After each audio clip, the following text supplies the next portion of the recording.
আমরা চিরকালই রহস্যের পেছনে ছুটেছি। রহস্য আমাদের ভাবিয়েছে। প্রত্যেকবারই রহস্যকে ঘিরে থেকেছে ঘনীভূত কুয়াশার চাদর। তবে প্রত্যেকবারই কেউ না কেউ আলো হাতে এসেছে, পর্দা সরিয়ে বের করে এনেছে সত্য, যা চমকে দিয়েছে সকলের বুদ্ধিকে। তবু শেষ অবধি সেই আলো প্রকাশ পাবেই, যা আদতে থাকে কুয়াশার আড়ালে। নমস্কার, ফ্রিকি ফ্রাইডে স্টোরিজে আপনাদের সবাইকে স্বাগত। আজকে আপনি শুনবেন লেখক শ্রী প্রদীপ চন্দ্রের কাহিনী কুয়াশার আড়ালে। আজকের গল্প পাঠ ও গল্পের সূত্রধার আমি সায়ন্তন। শুরু হচ্ছে আমাদের আজকের নিবেদন কুয়াশার আড়ালে।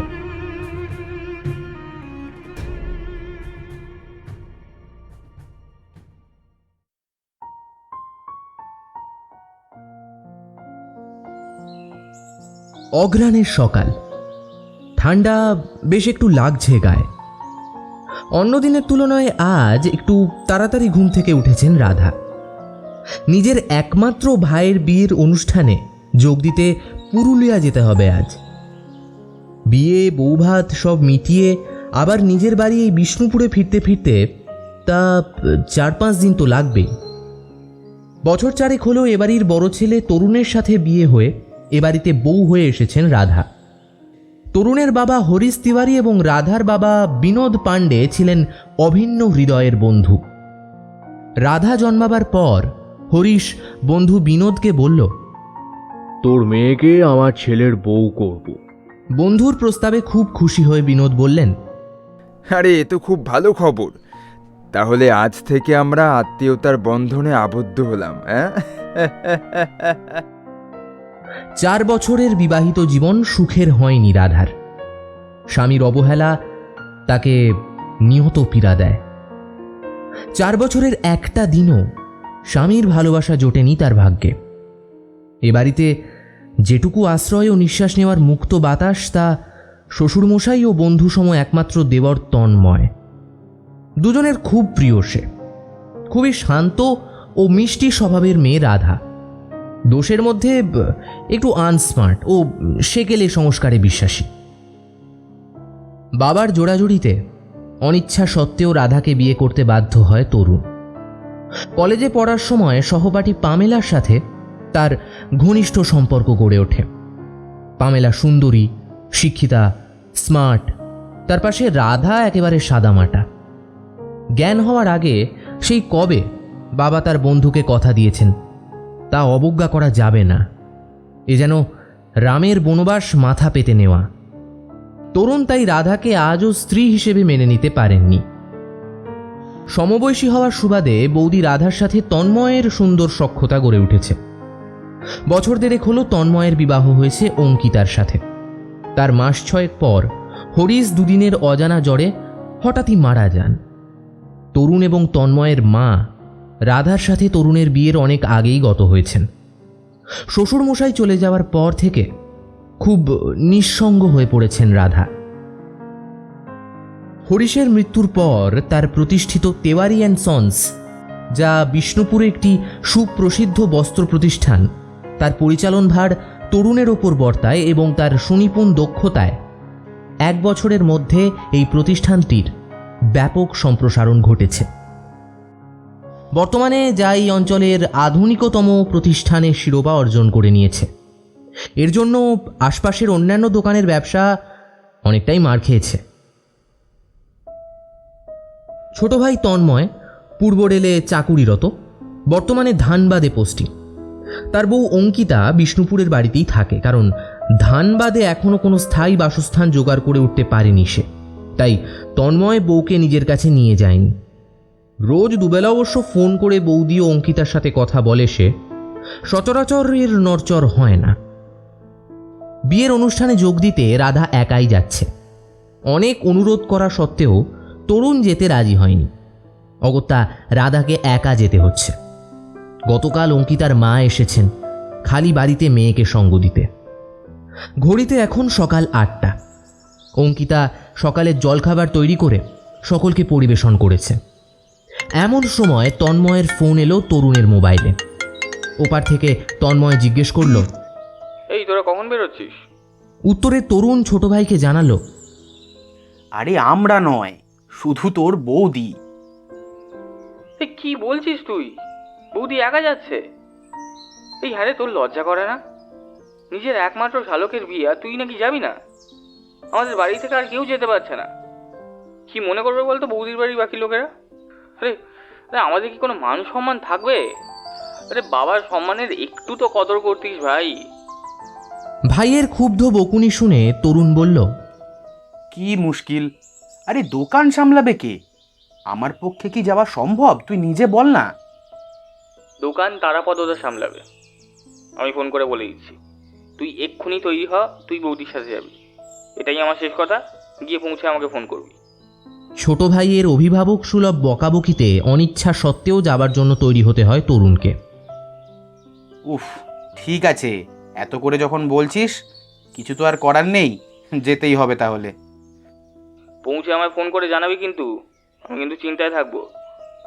হ্যাঁ রে ভাই, জানাবো, তুই কোনো চিন্তা করিস না। অবশ্যই ফোন করে জানাবি কিন্তু। আচ্ছা, অঙ্কিতাকে ফোনটা একবার দে। আচ্ছা, দিচ্ছি তারা। বলে ফোনটা অঙ্কিতার দিকে এগিয়ে দেয় তরুণ। ভাসুরের হাত থেকে ফোনটা নিয়ে অঙ্কিতা একটু দূরে সরে গিয়ে কথা বলে। বলো। ওপার থেকে তন্ময় তাকে বলে, আচ্ছা শোনো, খুব খুব সাবধানে থাকবে, হ্যাঁ? বাইরের গেট সব কিছু তালা ফালা দিয়ে রাখবে ঠিকঠাক করে। আর কোনো রকম সমস্যা হলে কিন্তু সঙ্গে সঙ্গে ফোন করবে, কেমন? উত্তরে অঙ্কিতা বলে, করব। তুমি এত চিন্তা করো না তো।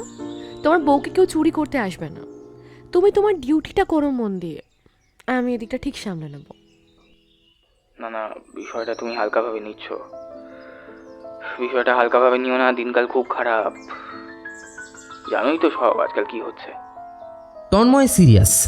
অঙ্কিতা বলে, তুমি তোমার ডিউটিটা করো মন দিয়ে। আমি এদিকটা ঠিক সামলে নেব। 9টা নাগাদ ওরা রওনা দিল। অঙ্কিতা ওদের সাথে গেল বাসে তুলে দিয়ে আসার জন্য। বাসে তুলে ওদের রওনা করিয়ে দিয়ে বাড়িতে ফিরে এসে হাজির অঙ্কিতা। এর 2.5 ঘন্টার কিছু বেশি সময়ের পর অঙ্কিতার মোবাইলে তন্ময়ের ফোন এলো। অত্যন্ত উদ্বিগ্ন কণ্ঠে তন্ময় বলল, হ্যালো, হ্যাঁ অঙ্কিতা। হ্যাঁ বলছি, দাদা বৌদি কারোর সাথেই তো যোগাযোগ করতে পারছি না। দুজনেরই ফোন তো সুইচ অফ বলছে। অনেকবার ট্রাই করেছি। খুব চিন্তা হচ্ছে কিন্তু আমার। এই তুমি একবার চেষ্টা করে দেখো তো। কি যে করে এরা। অঙ্কিতার গলায়ও উৎকণ্ঠা প্রকট। সে কি? কি বলছো তুমি? আমি এক্ষুনি দেখছি। অঙ্কিতা বার দুয়েক দুজনের মোবাইল নম্বরে চেষ্টা করল, কিন্তু প্রতিবারই সুইচ অফ বলছে। তন্ময় অঙ্কিতা দুজনের কেউই কিচ্ছু বুঝে উঠতে পারছে না। নানান কুচিন্তা তাদের মনে ভিড় করে আসছে। এমন তো হওয়ার কথা নয়। সুইচ অফ কি কারণে? তবে কি? প্রায় 3.5 ঘন্টা পেরিয়ে গেছে, কোনো খবর নেই। বারবার একই কথা। বৌদির বাবা বিনোদ কাকার নম্বরে ফোন করে জানা গেল বিয়ে বাড়িতে তখন ওরা গিয়ে পৌঁছয়নি। দুশ্চিন্তা ও টেনশনে তন্ময় ছটফট করছে।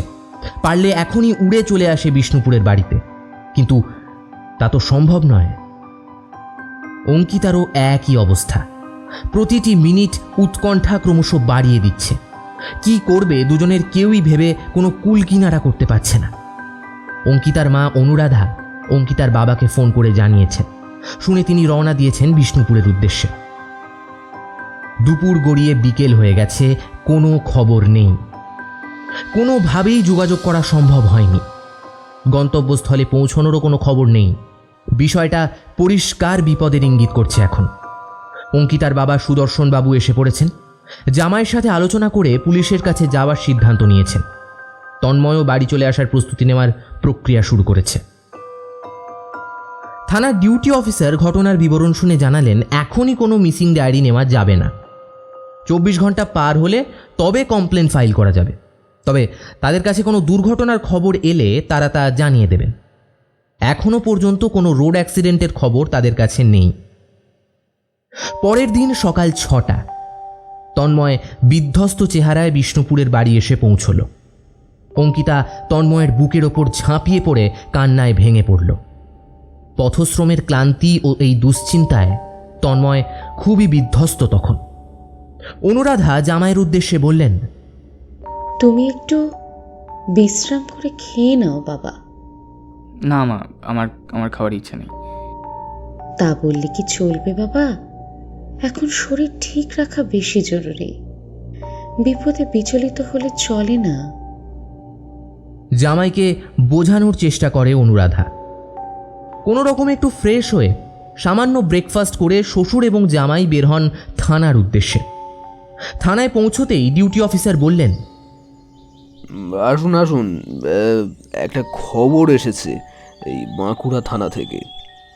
তারপর একটা ছবি দেখিয়ে বললেন, আচ্ছা দেখুন তো এই লাশটা আপনাদের কিনা। ছবিটা একবার দেখেই তন্ময় বলল, না না, এটা আমাদের নয়।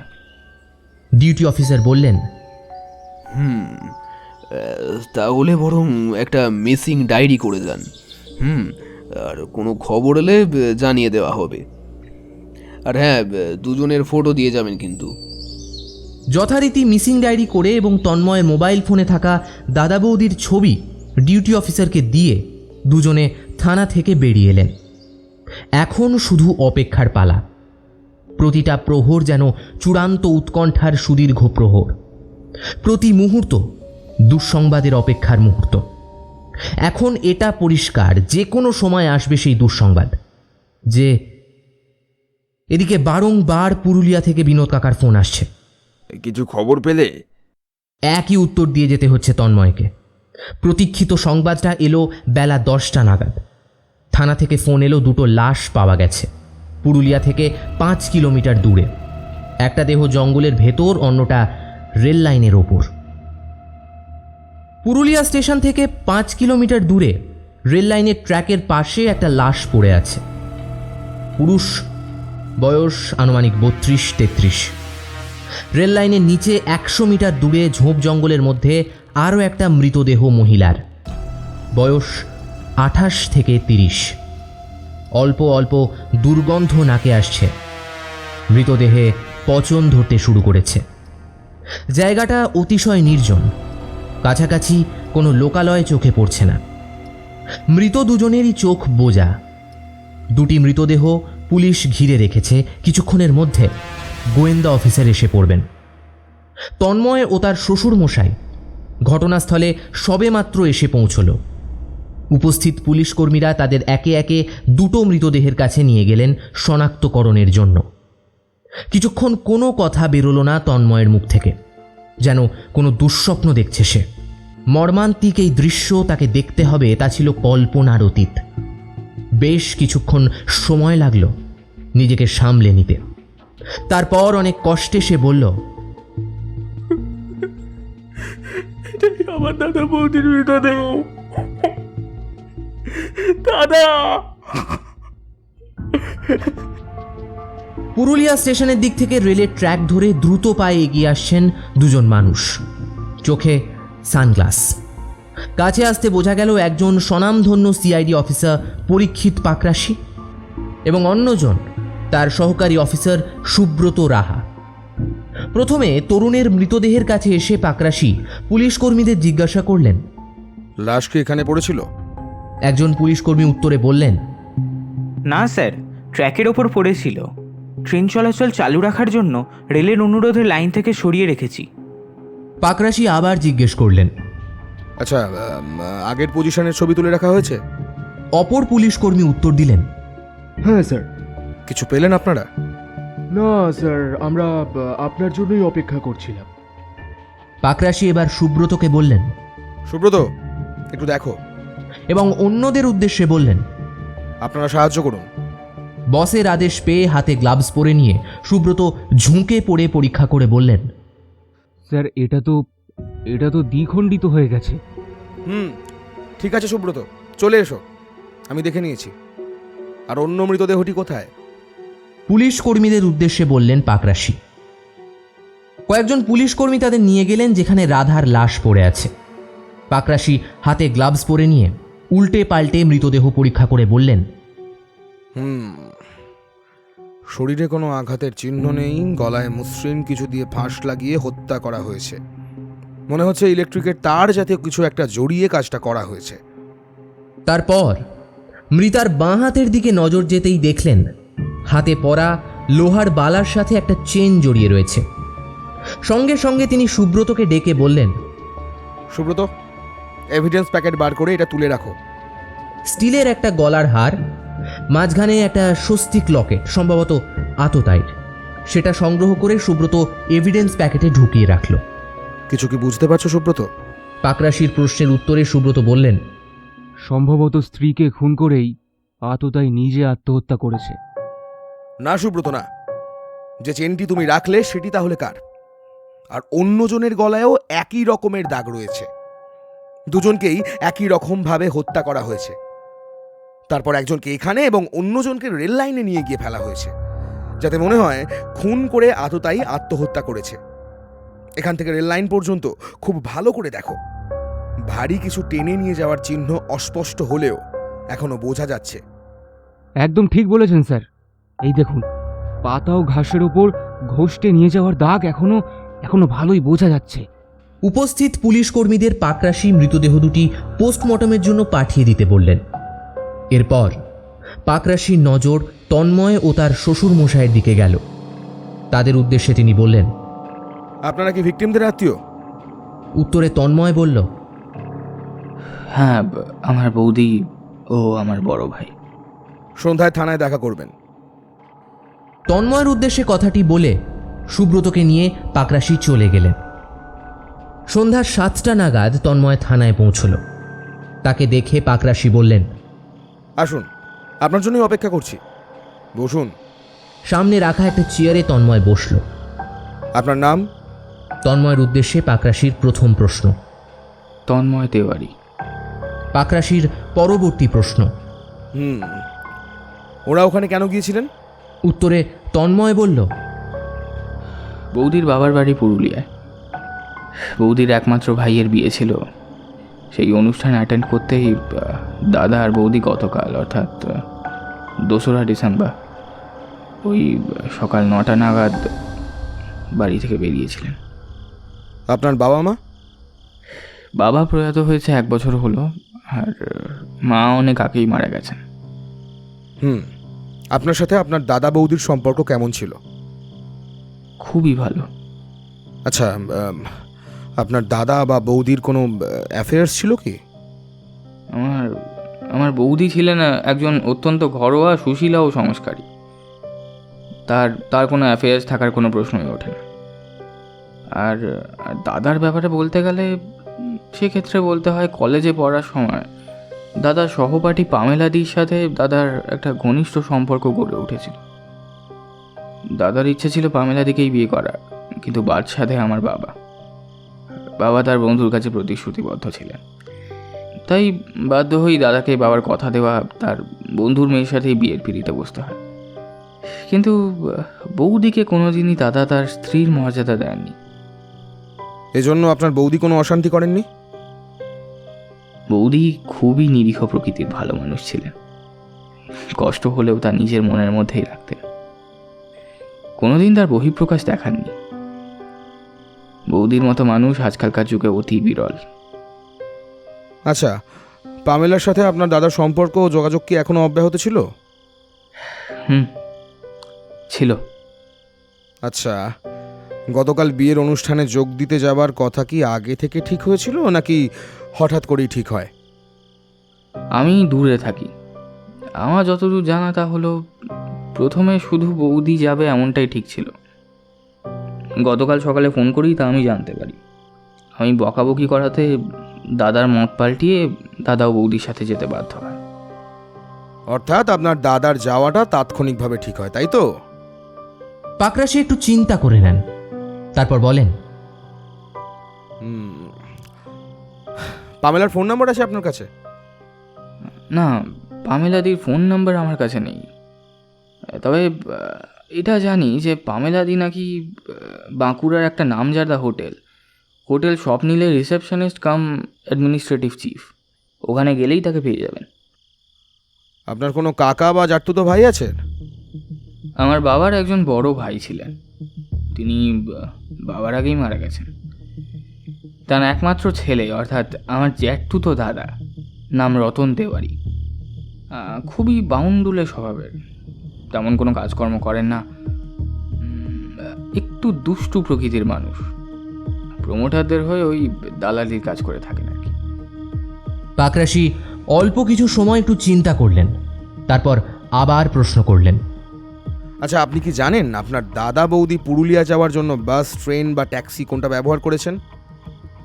উত্তরে তন্ময় বলল, বাস। আমার স্ত্রী নিজেই তাদের বাসে তুলে দিয়ে আসে বলেই আমি জানি। আপনি কি করেন? আমি রেলে চাকরি করি। কতদিন হয়েছে? 5 বছর। বিয়ে করেছেন? হ্যাঁ। কতদিন? 1.5 বছর। কারোর সাথে আপনাদের বা আপনার দাদার কোনো শত্রুতা ছিল? দেখুন, টুকটাক ঝগড়াঝাটি, মনোমালিন্য, হিংসাহিংসি, এই সব কিছু তো সব মানুষের সাথেই কোনো না কোনো কারোর হয়ে থাকে, কিন্তু এমন শত্রুতা কারোর সাথে ছিল বলে আমার জানা নেই, বা যার জন্য এমন একটা ঘটনা ঘটতে পারে।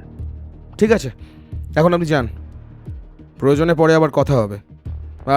আর একটা কথা, আপনি একটু সাবধানে থাকবেন। ওকে, ঠিক আছে স্যার। বলে তন্ময় উঠে পড়ে। তন্ময় চলে যাওয়ার পর পাকরাশি সুব্রতকে বললেন, গেল বাসে, কিন্তু ওই নির্জন রেল লাইনের ধারে কিভাবে পৌঁছলো? সুব্রত, তুমি তরুণের মোবাইলের কল ডিটেলস এবং লাস্ট লোকেশন ট্র্যাক করো।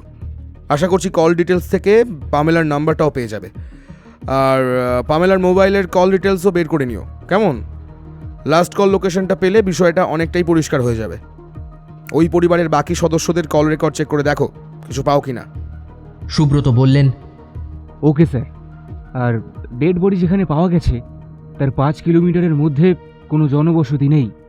পাকরাশি বললেন, হ্যাঁ, ওই অঞ্চলটায় আগে মামাবাড়িদের আনাগোনা ছিল, সেই থেকে কোনো বাস ওই অঞ্চলটায় কোনো স্টপেজ দেয় না।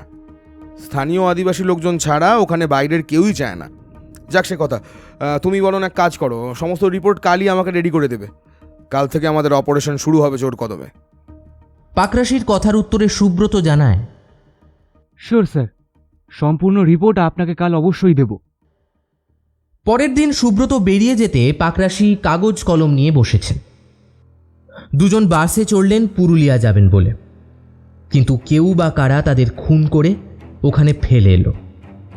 তারা কি পুরুলিয়া পৌঁছেছিলেন? লাস্ট লোকেশন কি বলে দেখা যাক। গলায় ইলেকট্রিকের তার জড়িয়ে খুন করা হলো কেন? কে করতে পারে? কার লাভ?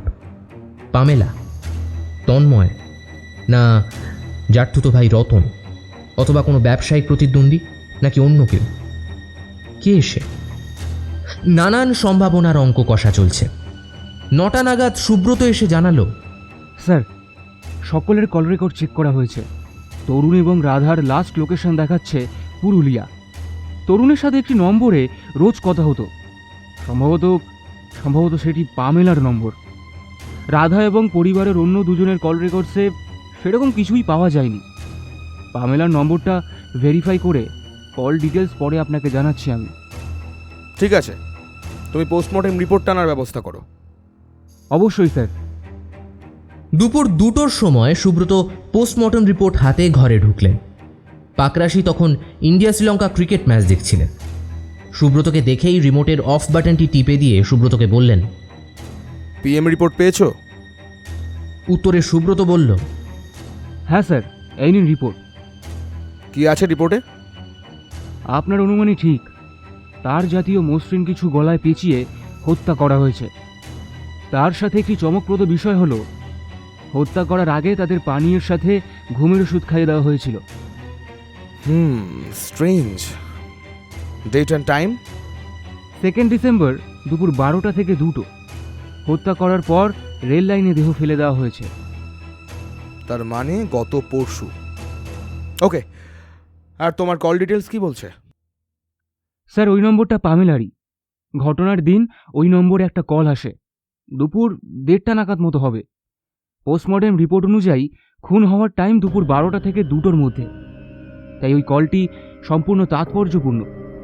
এছাড়া আরও একটা নম্বরে ঘটনার দিন 2 থেকে 3 বার আউটগোয়িং এবং ইনকামিং কল রয়েছে।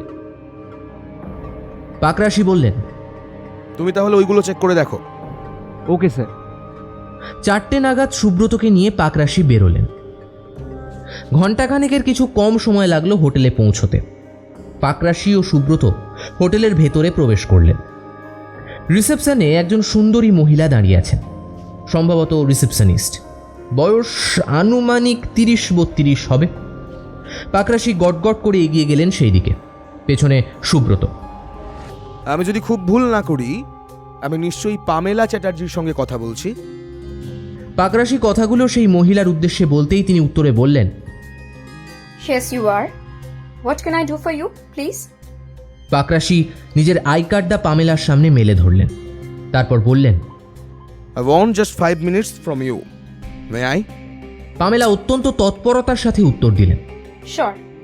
আপনি কি জানেন আপনার বয়ফ্রেন্ড ও তার স্ত্রী রাধা লাস্ট 2 ডিসেম্বর খুন হয়েছেন? পাকরাশির কথা শুনে পামেলা খুব অবাক হয়ে গেলেন। মানে? না মানে আমি এই প্রথম কথাটা শুনছি। কে করেছে এমন কাজ? সে কথার উত্তরে পাকরাশি পাল্টা প্রশ্ন করলেন, কিছুই কি জানেন না আপনি? এটা আমায় বিশ্বাস করতে বলছেন? কিছুটা বিরক্ত হয়ে গম্ভীর গলায় পামেলা বললেন, এই কথাটার মানে কি? আপনি ঠিক কি বলতে চাইছেন? আপনার সাথে তো প্রতিদিন কথা হতো তরুণের। এই 2 দিন তার ফোন থেকে কোনো কল এলো না। আপনি অবাক হননি? হ্যাঁ, তা একটু আশ্চর্য হয়েছিলাম বটে, কিন্তু আমি 2 দিন এতটাই ব্যস্ত ছিলাম যে সেভাবে জিনিসটা নিয়ে ভাববার সময় পাইনি। আর তাছাড়া ফোন করলে তরুণী আমাকে করতো, খুব একটা দরকার না পড়লে আমি ওকে করতাম না। পাকরাশি এরপর বললেন, ঘটনাটা ঘটার পর মুহূর্তে আপনার কাছে একটি ফোন আসে। কে করেছিল ফোনটা? পামেলা কিছুক্ষণ ভাবলেন, তারপর বললেন, কবে বলুন তো, আর ঠিক কখন? গত পরশু, অর্থাৎ 2 ডিসেম্বর দুপুর ওই 1:30টা। আবারও কিছু সময় চিন্তা করে পামেলা বললেন, হ্যাঁ হ্যাঁ হ্যাঁ হ্যাঁ হ্যাঁ মনে পড়েছে। সম্ভবত 2 দিন আগে একটা অপরিচিত নাম্বার থেকে আমার কাছে কল আসে। রিসিভ করতে ও পাশ থেকে একটা পুরুষ কণ্ঠ আমাকে বলে, কাজ হয়েছে? হ্যাঁ। কে আপনি, কি কাজ, এসব প্রশ্ন জিজ্ঞাসা করতেই হুট করে উনি কলটা কেটে দেন। রং নাম্বার ভেবে আমি আর সেরকম গুরুত্ব দিইনি। এই সময় পাশ থেকে সুব্রত বলে ওঠে, আচ্ছা, এমনও তো হতে পারে যে আপনি খুন করতে লোক নিয়োগ করেছিলেন, কাজ শেষ করে সে লোক আপনাকে তা জানিয়ে দিয়েছিল। সুব্রতর কথা শেষ হতেই পামেলা ঝাঁঝিয়ে ওঠে, স্টপ টকিং রাবিশ। ওদের খুন করে আমার কি লাভ? আপনি যে ভুল প্রমাণিত হবেন এটা আমি আপনাকে আগাম জানিয়ে রাখলাম। পাকরাশি এবার জিজ্ঞাসা করলেন, গত পরশু তরুণের পুরুলিয়া যাওয়ার কথা আপনি জানতেন? না। তরুণের স্ত্রী রাধার পুরুলিয়া যাওয়ার কথা আপনার জানা ছিল? হ্যাঁ, হয়তো আমাকে তরুণ বলেছিল, কিন্তু আমি অতটা গুরুত্ব দিইনি। নাইস। আচ্ছা, আপনি এখনো বিয়ে করেননি কেন? সেটি একান্তই আমার ব্যক্তিগত বিষয়, তার উত্তর দিতে আমি বাধ্য নই। ওকে ওকে ওকে ওকে আপনার অনেকটা সময় নষ্ট করে দেওয়ার জন্য আমি দুঃখিত। প্রয়োজনে আবার দেখা হবে, কেমন? Always welcome. হোটেল স্বপ্নিল থেকে বেরিয়ে পাকরাশি বিষ্ণুপুর থানার আইসিকে ফোন করে বললেন, হ্যালো, বলছিলাম তরুণবাবুর দোকানে যে কজন স্থানীয় কর্মচারী ছিল তাদের আমার সাথে আজ রাত 8টার সময় দেখা করতে বলবেন। আর তরুণবাবুর দোকানের উল্টো দিকে যে আগরওয়াল ফ্যাশন দোকান, তার মালিককেও সন্ধ্যায় আমার সঙ্গে দেখা করতে বলবেন। Okay sir. বাঁকুড়া থেকে ঝড়ের গতিতে বিষ্ণুপুরের দিকে গাড়ি ছুটে চলল। বিষ্ণুপুরে গাড়ি ঢুকতে পাকরাশি ড্রাইভারের উদ্দেশ্যে বললেন, বাজার ছাড়িয়ে মেহতা অ্যান্ড বাজোরিয়া কনস্ট্রাকশনের অফিসে চলো। বেশ সুদৃশ্য অফিস, সামনেটা পুরোটাই কাঁচ দিয়ে ঘেরা। দরজা ঠেলে ভেতরে ঢুকেই দেখা গেল একজন ভদ্রলোক, বয়স 40-এর ওপর, রিভলভিং চেয়ারে পায়ের ওপর পা তুলে বসে মেজাজে সিগারেট টানছেন। তার সামনে বিশাল ক্যাবিনেট, ক্যাবিনেটের এপাশে 3টে মোটা দামি চেয়ার পাতা। পাকরাশি ওই ভদ্রলোকটিকে জিজ্ঞাসা করলেন। রতন তিওয়ারি আছেন? প্রশ্নের উত্তরে ওপাশ থেকে রুক্ষ কণ্ঠে প্রশ্ন এলো। কেন, কি দরকার? দরকারটা না হয় তাকেই বলবো। আমি যদি রতন তেওয়ারি হই তাতেও কি আপত্তি থাকবে? একদম না। তাহলে বলে ফেলুন কি দরকার। আপনার ভাই তরুণ ও তার স্ত্রী খুন হয়েছেন, নিশ্চয়ই সেটা শুনেছেন? হ্যাঁ শুনেছি। তো এ বিষয়ে আপনার প্রতিক্রিয়া? কোনো প্রতিক্রিয়া নেই, ওদের সাথে আমার কোনো সম্পর্কই নেই, তাই প্রতিক্রিয়ার কোনো প্রশ্নই ওঠে না। 2 তারিখ দুপুর 12টা থেকে 2টো পর্যন্ত আপনি কোথায় ছিলেন? এই অফিসের উপরের ঘরে আমি রামি খেলছিলাম। রামি খেলছিলেন? রিয়েলি? হ্যাঁ, আমি রোজ ওই সময়টায় রামি খেলি। আপনার কোনো আপত্তি আছে? আর ভালো কথা, আপনি কে মশাই, আমাকে এত সব জিজ্ঞেস করছেন? পাকরাশি তার আই কার্ডটা বের করে দেখালেন। ও তাই বলুন, টিকটিকি। তা আপনি কি আমায় খুনি ঠাউরেছেন নাকি? তা খুঁড়ছেন যখন খুঁড়ে যান, শেষমেশ পাবেন ঘোড়ার ডিম। আপনার ফোন নম্বরটা দিন। যদি না দিই? দিতে আপনাকে হবেই। এখন দিলে বিনা কষ্টে, ওই পরে দিলে আর কি একটু কষ্ট করে। ও বুঝেছি, থানায় নিয়ে গিয়ে ঠেকাবেন বলছেন। ঠিক আছে, নিন। বলে রতন তার নাম্বারটা একটা কাগজে লিখে দিল। পাকরাশি ও সুব্রত উঠে চলে আসছেন। ওই কর্কশ কণ্ঠ আবার বলে উঠলেন। আবার আসবেন? এবার তো চা বিস্কুট কিছুই খাওয়াতে পারলাম না, পরের বার নিশ্চয়ই খাওয়াবো। গা জ্বালানো হাসি। কথা না বাড়িয়ে অফিসার দুজন বেরিয়ে চলে গেল। আস্তানায় ফিরতে রাত 8টা পার হয়ে গেল। 3 জন লোককে সঙ্গে নিয়ে পাকরাশিদের অস্থায়ী আবাসের দরজার বাইরে একজন কনস্টেবল অপেক্ষা করছিলেন। পাকরাশিদের দেখে তিনি স্যালুট দিয়ে বললেন, স্যার, এরা রতন তিওয়ারির দোকানের কর্মচারী।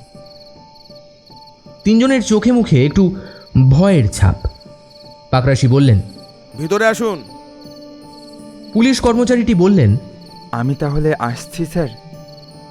পাকরাশি সম্মতি জানাতে সে বেরিয়ে গেল। কি নাম তোমাদের?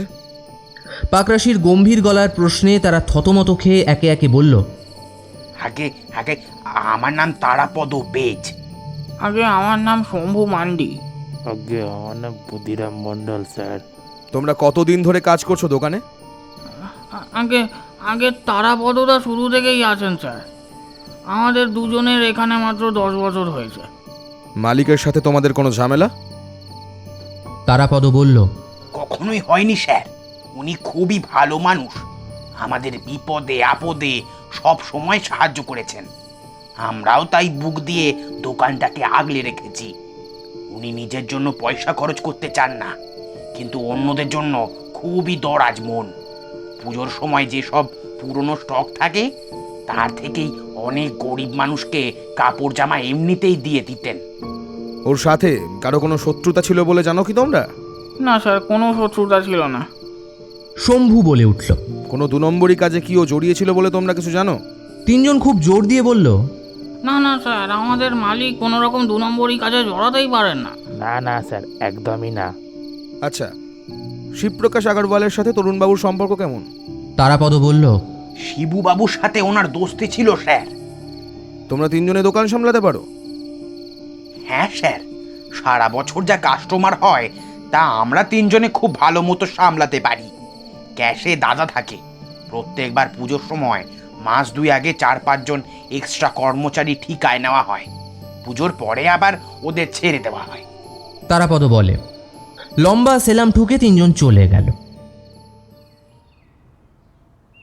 পরদিন সকাল 7টায় আগরওয়াল ফ্যাশনের মালিক শিবপ্রকাশ আগরওয়াল হন্তদন্ত হয়ে দৌড়তে দৌড়তে এলেন। তাকে জেরা করে তেমন কিছু পাওয়া গেল না। তখন সকাল 9:30 হবে।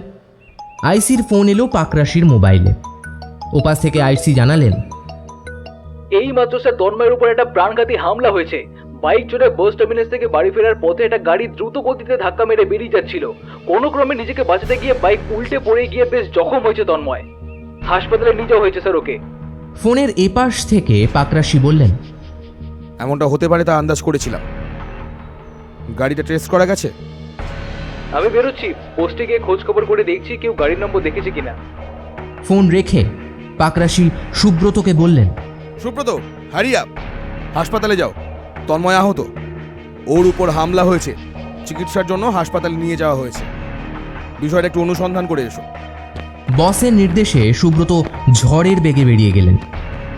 ফিরে এসে জানালো, তন্ময়ের শ্বশুরমশাই ও শাশুড়িমা আজ বাড়ি ফিরে গেছেন। তাদের বাসে তুলে দিয়ে বাড়ি ফিরে আসার সময় পেছন থেকে একটি গাড়ি এসে তন্ময়ের বাইকে ধাক্কা দিয়ে বেরিয়ে যাচ্ছিল।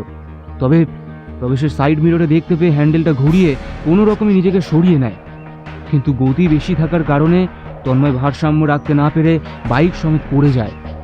অনেক জায়গায় ছড়ে গিয়েছে স্যার, আর বাঁ হাতের কবজিতে ফ্র্যাকচার হয়েছে। সেখানে প্লাস্টার করে এবং প্রাথমিক চিকিৎসা দিয়ে হাসপাতাল থেকে ছেড়ে দেওয়া হয়েছে তাকে। পাকরাশি বললেন, ওই আততায়ী খুনি। গাড়িটার নম্বর ট্রেস করা গেছে? সুব্রত বলল, থানার আইসি স্পটে গিয়েছেন, কিছু সংগ্রহ করতে পারলে জানাবেন আমাদের। পাকরাশি বললেন, সুব্রত, তুমি একটা কাজ করবে, পামেলার কাছে যে নম্বর থেকে কল এসেছিল তার পুরো কল ডিটেলস বার করবে, আর অঙ্কিতার বাবা ও মায়ের ফোনের কল রেকর্ড ডিটেলে চেক করবে। Sure sir. বলে সুব্রত বসের নির্দেশ পালন করতে চলে গেল।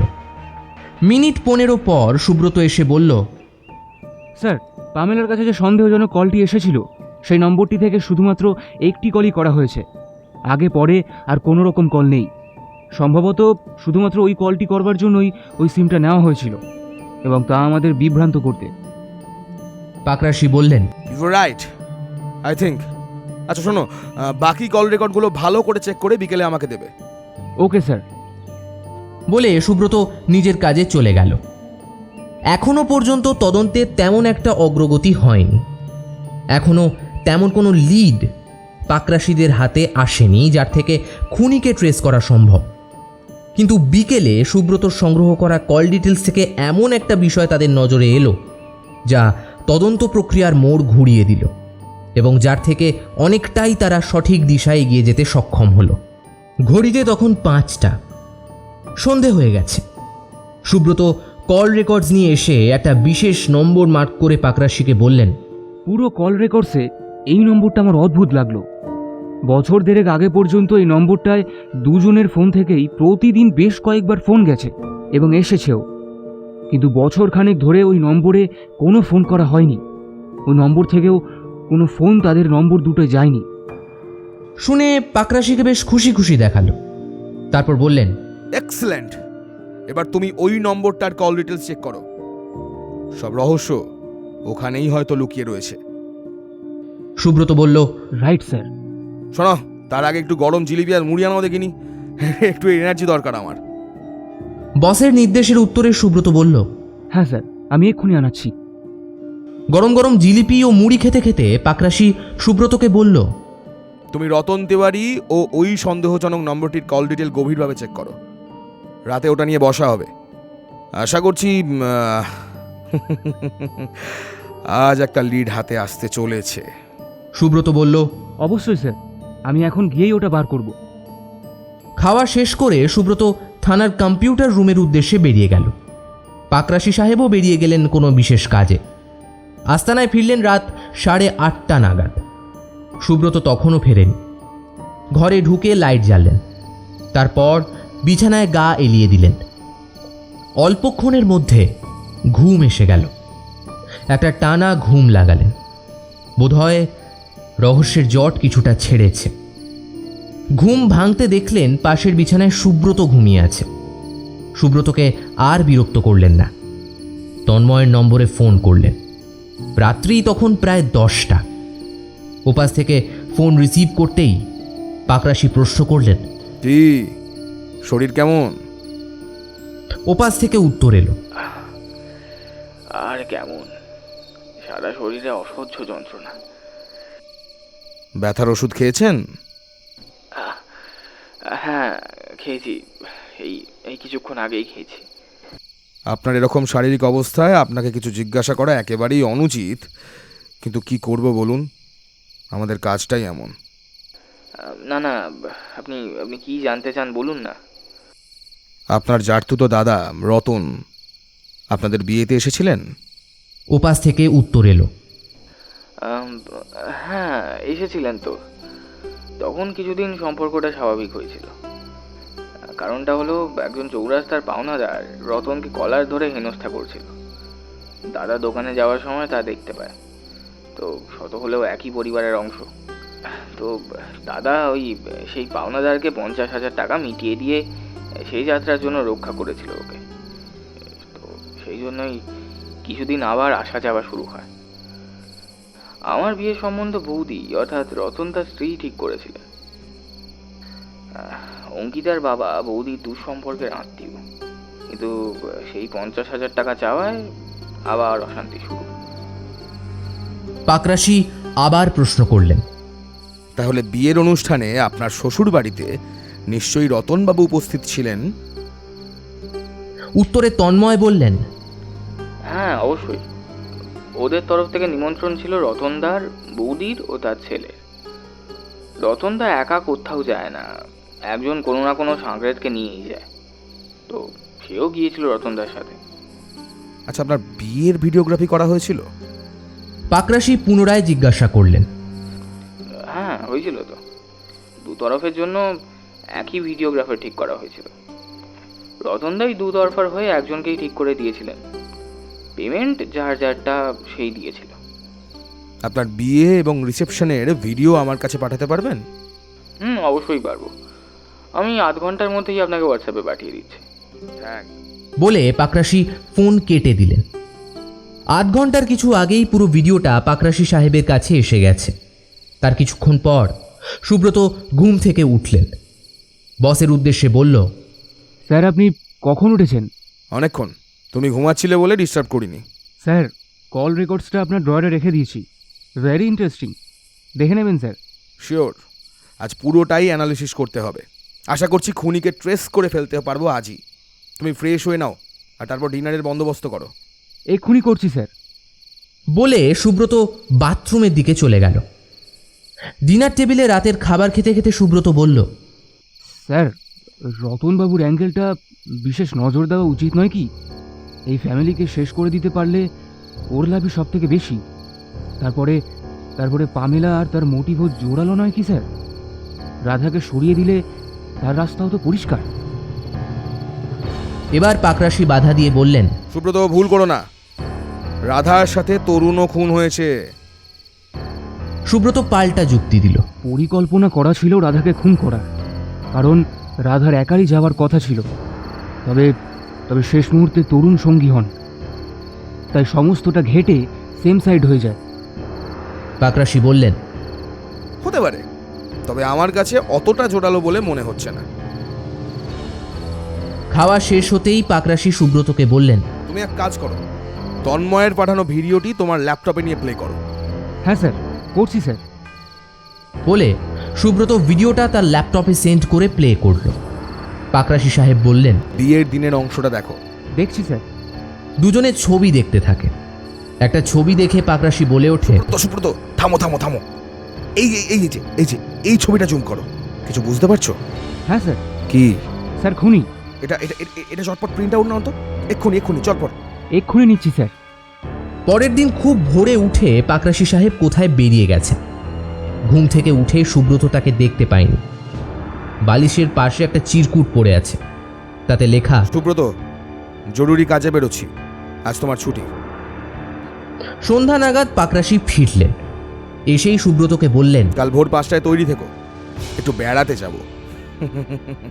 খুব সুন্দর জায়গা, একটু ঘুরে বেরিয়ে না দেখলে হয়? যদিও সুব্রত জানে কাজে এসে বেড়াতে যাওয়ার মানুষ তার বস নয়। আইসিকে ফোন করে পাকরাশি বলে রাখলেন, কাল ভোর 4:45টায় এখানে একটা জিপ পাঠাবেন, উইদাউট পুলিশ লোগো। একটু বেড়াতে যাব, সঙ্গে দুজন ফোর্সের করিতকর্মা লোক যারা এখানকার দর্শনীয় স্থানগুলো ভালোভাবে চেনে। Okay sir, sure sir. ফোনের ওপার থেকে আইসির জবাব এলো। ভোর হতে না হতেই 4:30 মধ্যে গাড়ি এসে হাজির। নিচে দাঁড়িয়ে দুবার হর্ন বাজিয়ে জানান দিল তার আগমন বার্তা। বাইরে তখন ঘন অন্ধকার। হর্নের আওয়াজ শুনে সুব্রত উঠে বাথরুমে গেল। পাকরাশি তখনও ওঠেননি। কাঁটায় কাঁটায় 5টা। পাকরাশি ও সুব্রত তৈরি। নিচে নেমে গাড়িতে গিয়ে বসলেন। ড্রাইভারকে বললেন,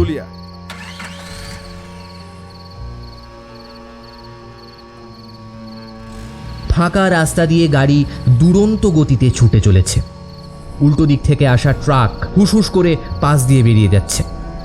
ভিজে ভিজে ঠান্ডা বাতাসে বেশ ঠান্ডা লাগছে।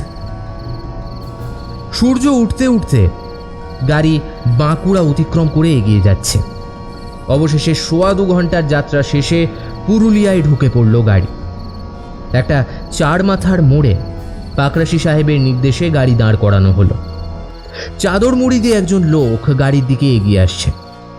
গাড়ির কাছে আসতেই পাকরাশির হাতের ইশারায় লোকটাকে গাড়িতে উঠে আসতে বললেন। গাড়িতে উঠে লোকটি বললেন, স্যার স্যার একটু এগিয়ে গিয়ে ডান হাতে। সেই মতো গাড়ি এগিয়ে চলল।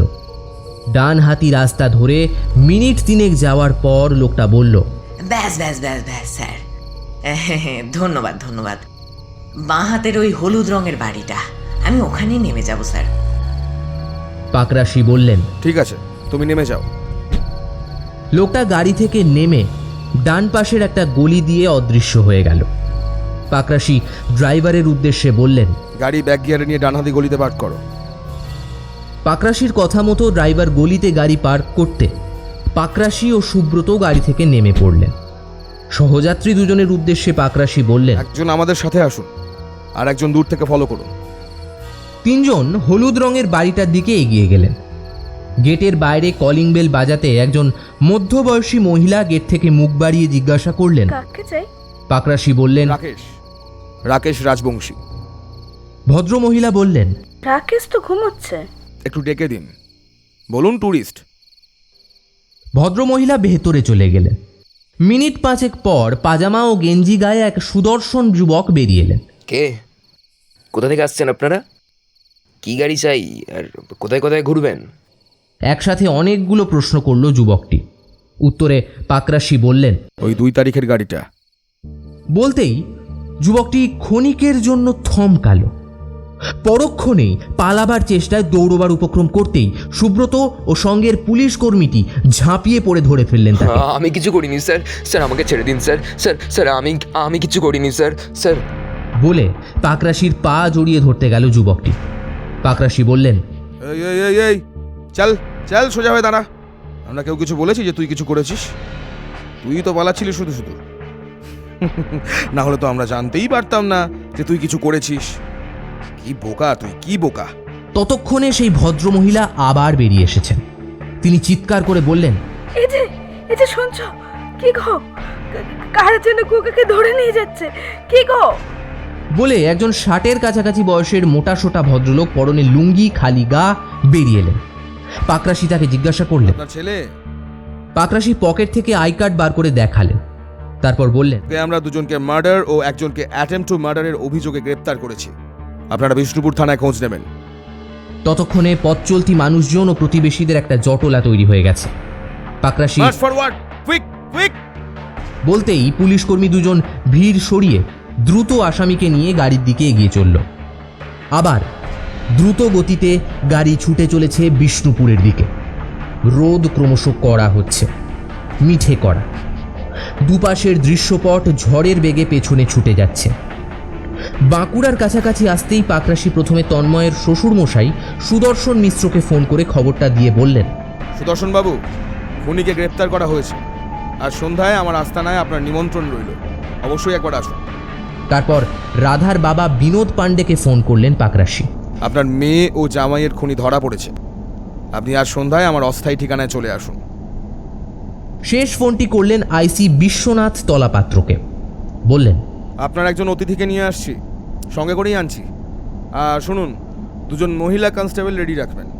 পৌঁছেই আপনার আরেকজন অতিথিকে সাদরে আনতে যাব। ফোনের ওপাশে তলাপাত্রর মুখ দেখার উপায় নেই, তাই তার মুখের রেখাগুলো দেখা গেল না, কিন্তু অনুমান করা গেল কিছুটা সময় তার নীরব হয়ে থাকা থেকে। মনে হচ্ছে ভদ্রলোক ভীষণই কনফিউজড। কথার গতি প্রকৃতি যেন কিছুই তার বোধগম্য হচ্ছে না, হেয়ালির মতো মনে হচ্ছে। বিষ্ণুপুর থানায় পৌঁছতে 11:30 বেজে গেল। তাদের স্বাগত জানাতে তলাপাত্র অফিস ছেড়ে গাড়ির কাছে ছুটে এলেন। পাকরাশি বললেন, এই নিন আপনার অতিথি, ভালো করে খাতির যত্ন করবেন কেমন? আদর আপ্যায়নের যেন কোনো ত্রুটি না হয়। আর বাকি সব রেডি তো? 15 মিনিটের মধ্যে আসছি, গাড়ি রেডি রাখুন। বলে তলাপাত্র স্যালিউট ঠুকলেন। চলো সুব্রত, একটু চা নাস্তা করে নেওয়া যাক, পেটে ছুঁচোয় ডন দিচ্ছে। চা নাস্তা খেয়ে পাকরাশিরা থানায় ফিরে দেখলেন গাড়ি অপেক্ষা করছে তাদের জন্য, এবং 2 মহিলা কনস্টেবল গাড়ির পাশে দাঁড়িয়ে। পাকরাশি তাদের উদ্দেশ্যে বলল, হ্যালো। বলতেই তারা স্যালিউট করে বললেন, মিস প্রীতি স্যার। পাকরাশি তাদের উদ্দেশ্যে বললেন, ওকে, গেট রেডি। পাকরাশি এবার সুব্রতকে বললেন, Subrata, 1 more constable please. Subrata আরেকজন কনস্টেবল আনতে ভেতরে গেল। পুলিশের গাড়ি এগিয়ে চলেছে গন্তব্যের দিকে। কোথায় যাচ্ছে তা একমাত্র পাকরাশি ছাড়া আর কারোর জানা নেই। ড্রাইভারকে তিনি যেমনটা নির্দেশ দিচ্ছেন সে সেভাবেই গাড়ি চালিয়ে চলেছে। মিনিট 10 পর যে বাড়ির সামনে এসে গাড়ি দাঁড় করাতে বললেন তা দেখে সুব্রত বিস্ময়ে হতবাক। পাকরাশি গাড়ি থেকে নেমে কলিং বেল বাজালেন। ততক্ষণে বাকিরাও নেমে এসে তার পেছনে দাঁড়িয়ে পড়েছেন। দরজা খুলে তন্ময় বেরিয়ে এসে পাকরাশিকে দেখে বললেন, আরে স্যার, আপনারা আসুন আসুন, ভেতরে আসুন। পাকরাশি সদল বলে ভেতরে ঢুকে গেলেন। তন্ময়কে বললেন, আপনার স্ত্রীকে ডাকুন। সজ্জিত পুলিশ বাহিনী দেখে আসন্ন বিপদ আগাম আন্দাজ করতে পেরে অঙ্কিতার সুন্দর মুখটা ফ্যাকাশে পাংশু হয়ে গেছে। পাকরাশি তাকে বললেন, অঙ্কিতা দেবী, আপনার মোবাইল ফোন দুটো একটু আমায় দিতে হবে। দিচ্ছি। বলে একটা মোবাইল সেট এনে পাকরাশির দিকে এগিয়ে দিলেন। পাকরাশি বললেন, এটা নয়, অন্যটা। আমার তো এই একটাই ফোন, আর কোনো ফোন আমার নেই। কেন মিথ্যে বলছেন? ভালোই ভালো এনে দিন, না হলে আমাদের বাড়ি সার্চ করতে হবে। বললাম তো আমার এই একটাই ফোন, আপনার ইচ্ছা হলে সার্চ করুন। যাতে বিভ্রান্ত করা যায় সেই চেষ্টাটা গলার স্বর যথাসম্ভব উঁচুতে তুলে করার প্রয়াস করলেন অঙ্কিতা। পাকরাশি বাড়ি সার্চ করার আদেশ দিলেন। আদেশ পাওয়া মাত্র সকলে সারা বাড়ি তন্ন তন্ন করে খোঁজা শুরু করে দিলেন। প্রায় 15 মিনিটের চেষ্টায় মুসুর ডালের কৌটো থেকে ফোনটা উদ্ধার করা গেল। তন্ময় নির্বাক পাথরের মূর্তির মতো অবাক দৃষ্টিতে দেখে চলেছে এই অবিশ্বাস্য রোমাঞ্চকর ঘটনাবলী। কিছুই তার মাথায় ঢুকছে না। মহিলা পুলিশ কর্মীদ্বয়কে পাকরাশি নির্দেশ দিলেন, বসের অর্ডার পেয়ে প্রীতি আর তানিয়া অঙ্কিতার হাতে হাত করা পরিয়ে দিলেন। এতক্ষণ পরে তন্ময় মুখ খুলল। এই আপনি অঙ্কিতার হাতে হাত করা পড়াচ্ছেন কেন? হ্যাঁ স্যার, স্যার এইসব কি হচ্ছে? আমি তো কিছুই বুঝতে পারছি না। বেলা ছোট, 5:30টায় সন্ধে হয়ে গিয়ে ঘন অন্ধকার হয়ে গেছে। থানার ওপরে 3 তলায় পাকরাশিদের অস্থায়ী আস্তানা। সেখানেই প্রেস মিটের ব্যবস্থা করা হয়েছে। বেশ প্রশস্ত ঘর। সাংবাদিক বন্ধু, প্রেস ফটোগ্রাফার এবং সংশ্লিষ্ট ব্যক্তিবর্গের আগমনে সারা ঘর গম গম করছে। সবার চোখে কৌতূহল খুনিকে দেখার। তন্ময় খুবই আপসেট। দাদা বৌদিকে হারানোর বেদনার সাথে স্ত্রীও পুলিশের হেফাজতে। পামেলার চোখে রাগ ও ঘৃণা। সুদর্শনবাবু একটু নার্ভাস। বিনোদবাবুর চোখে মুখে রাগ ও দুঃখের অনুভূতির সহাবস্থান। সকলের জন্য চায়ের ব্যবস্থা হয়েছে। সকলের চা খাওয়া হয়ে যাওয়ার পর এক সাংবাদিক প্রথম প্রশ্ন করলেন। হ্যাঁ বলছি, সব বলছি। প্রথমে খুনের মোটিভ খুঁজতে গিয়ে দেখতে পাই তরুণ বাবুর সাথে কারো কোনো শত্রুতা, প্রতিহিংসা বা ব্যবসায়িক দ্বন্দ্ব কিছুই ছিল না। সংশ্লিষ্ট সকলের কল রেকর্ডস চেক করেও তেমন কিছু পাওয়া গেল না। তবে একটি কল একটু বিভ্রান্ত করেছিল, যে কলটি ঘটনা ঘটার পরেই পামেলার মোবাইলে এসেছিল। তদন্ত ভুল পথে চালিত করার পরিকল্পনার অংশ হিসাবে ওই কলটি করা হয়েছিল বলেই মনে হয়। সেকেন্ড 10 থেমে পাকরাশি আবার বলতে শুরু করলেন। দুজন মানুষ পুরুলিয়া যাওয়ার জন্য বাড়ি থেকে বের হলেন, বাসে উঠলেন এবং গন্তব্যে পৌঁছলেন, কিন্তু তারপর থেকে তাদের আর খোঁজ নেই। যে বাড়িতে তাদের যাওয়ার কথা সেখানে পৌঁছতে পারলেন না। তাদের মৃতদেহ পাওয়া গেল জঙ্গল ও রেল লাইনের ধারে। পুরুলিয়া পৌঁছানোর পর কিভাবে এবং কার হাতে খুন হলেন তারা, এটা নিশ্চয়ই কাকতালীয় হতে পারে না। সুনির্দিষ্ট পূর্ব পরিকল্পনা ও গভীর ষড়যন্ত্র নিশ্চয়ই আছে এর পেছনে, এবং সেই ষড়যন্ত্রের অংশীদার অবশ্যই নিকটজন কেউ আছে। সন্দেহটা ঠিক ওইখানেই দানা বাঁধে।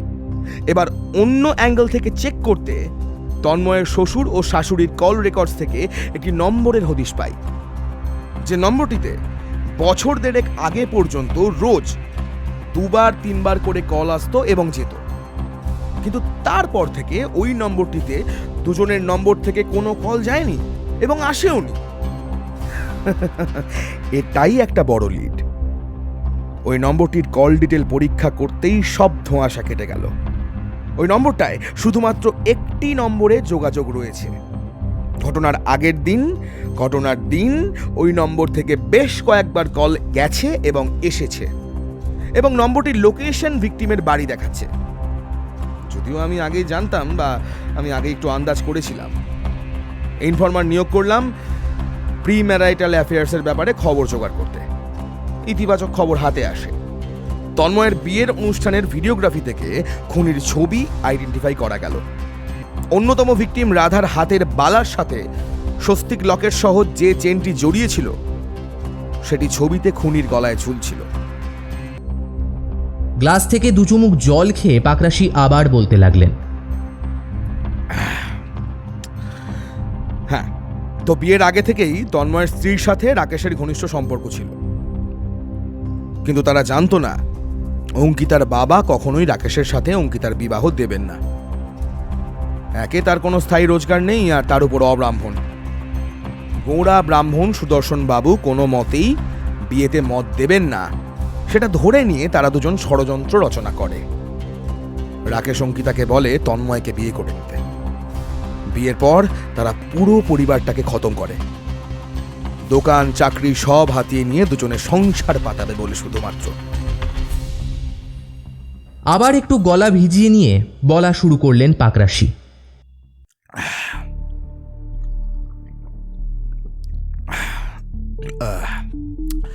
যাই হোক, সেই মতো তারা সুযোগের অপেক্ষা করতে থাকে।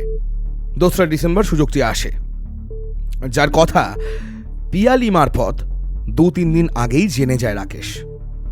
পরিকল্পনা মাফিক পুরুলিয়া বাস স্ট্যান্ডে গাড়ি নিয়ে অপেক্ষা করতে থাকে সে। তরুণ এবং রাধাকে বাসে তুলে দিয়ে বাসের নাম এবং সময় অঙ্কিতা তাকে ফোনে জানিয়ে দেয়। এই বছর পুজোর সময় রাকেশ তরুণের দোকানে 2 মাস কাজ করে গিয়েছিল, তাই তরুণবাবুর সাথে তার পরিচয়ও ছিল। সেই কারণে পুরুলিয়া পৌঁছে বাস থেকে নামতেই পরিকল্পনা মাফিক রাকেশ তাদের দিকে এগিয়ে গিয়ে এমন ভান করে যেন হঠাৎই দেখা হয়ে গেছে। তরুণদের সে তার বাড়িতে যাওয়ার জন্য পিড়াপিড়ি করতে থাকে। সাদা মনে তরুণ তার জোড়াজুড়িতে শেষমেশ রাজি হয়। চালাকি করে রাকেশ তাদের গাড়িতে বসিয়ে কোল্ড ড্রিঙ্কসের বোতল আনতে যায় এবং সঙ্গে করে নিয়ে যাওয়া ঘুমের ওষুধের ট্যাবলেটের গুঁড়ো তাতে মিশিয়ে দেয়। 2 ঘন্টার উপর বাস যাত্রার পর রাকেশের অফার করা কোল্ড ড্রিঙ্কস নির্দ্বিধায় গ্রহণ করেন। তারপর যা ঘটেছিল তা আপনারা সকলেই জানেন। আর একবার চা দেওয়া হলো। সকলে একটু গলা ভিজিয়ে নিলেন।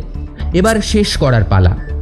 পাকরাশি শেষ করতে উঠলেন। ষড়যন্ত্রকারী পরিবারের 2 জন সদস্যকে শেষ করে একমাত্র জীবিত সদস্য তন্ময়কে হত্যা করার প্রয়াসে তার মোটর বাইকে গাড়ি নিয়ে হামলা চালায়। কোনো ক্রমে তন্ময় নিজেকে রক্ষা করতে সক্ষম হয়। সব খবর আগে ভাগেই অঙ্কিতা মারফত রাকেশের কাছে পৌঁছে যেত। কিন্তু অপরাধী যতই চালাক হোক না কেন, কোনো অপরাধী নিখুঁত ও নির্ভুল হয় না। Crime never page. সেই কারণে এখন তারা দুজন আমাদের অতিথি, হাজতবাস উপভোগ করছেন। কথা শেষ করে পাকরাশি তলাপাত্রকে নির্দেশ দেন আসামি দুজনকে নিয়ে আসার জন্য। সেই মতো তাদের দুজনকে সকলের সামনে হাজির করা হয়। নত মুখে দুজন এসে দাঁড়ায়। ফটোগ্রাফার বন্ধুদের পাকরাশি বলেন, অনুগ্রহ করে কেউ ছবি তুলবেন না। ঘরে উপস্থিত সকলে স্তম্ভিত। প্রত্যেকের চোখে মুখে রাগ আর ঘৃণা একসাথে যেন ঝরে পড়ছে ওই শয়তান দুই খুনির প্রতি। পাকরাশি আইসির উদ্দেশ্যে বললেন, নিয়ে যান শয়তান দুটোকে। তন্ময় খুবই বিমর্ষ হয়ে পড়েছে। পামেলা উঠে এসে তন্ময়ের পিঠে হাত রাখতেই চোখ ফেটে জল বেরিয়ে আসে তার। পামেলার উদ্দেশ্যে সে বলে, পামেলাদি, কেন হলো? আমি তো একেবারেই একা হয়ে গেলাম গো দিদি।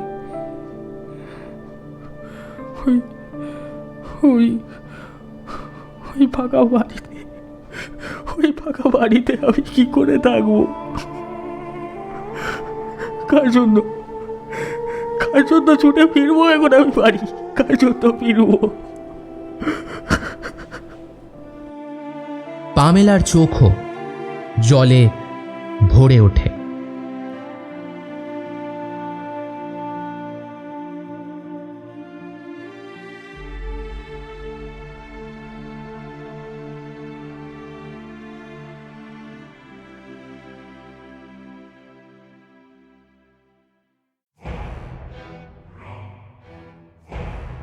এতক্ষণ আপনারা শুনছিলেন কুয়াশার আড়ালে, রচনা প্রদীপ চন্দ, গল্প পাঠ, গল্পের সূত্রধার হরিশ, দ্বিতীয় পুলিশ কর্মচারী এবং রাকেশের বাবার চরিত্রে আমি সায়ন্তন, বিনোদ ও পুলিশ কনস্টেবলের চরিত্রে দীপ, তন্ময়ের চরিত্রে আর্য, তরুণ ও তারাপদ বেজের চরিত্রে রমাকান্ত, অঙ্কিতা ও প্রীতির চরিত্রে সুচিস্মিতা, অনুরাধার চরিত্রে পূর্বা, ডিউটি অফিসার ও ফোনের ওপারের পুরুষ কণ্ঠ শ্রীরূপ, গোয়েন্দা পরীক্ষিত পাকরাশির চরিত্রে ইভান সরকার, প্রথম পুলিশ কর্মচারী ও জনৈক সাংবাদিকের চরিত্রে শঙ্খ, সুব্রত এবং বুধিরাম মণ্ডলের চরিত্রে সৌভিক,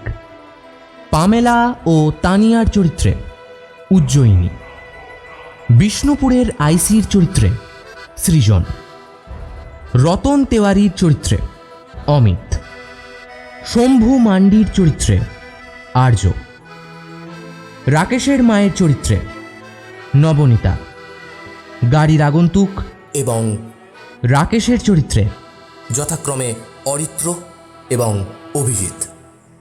শেষ হলো আমাদের আজকের নিবেদন কুয়াশার আড়ালে।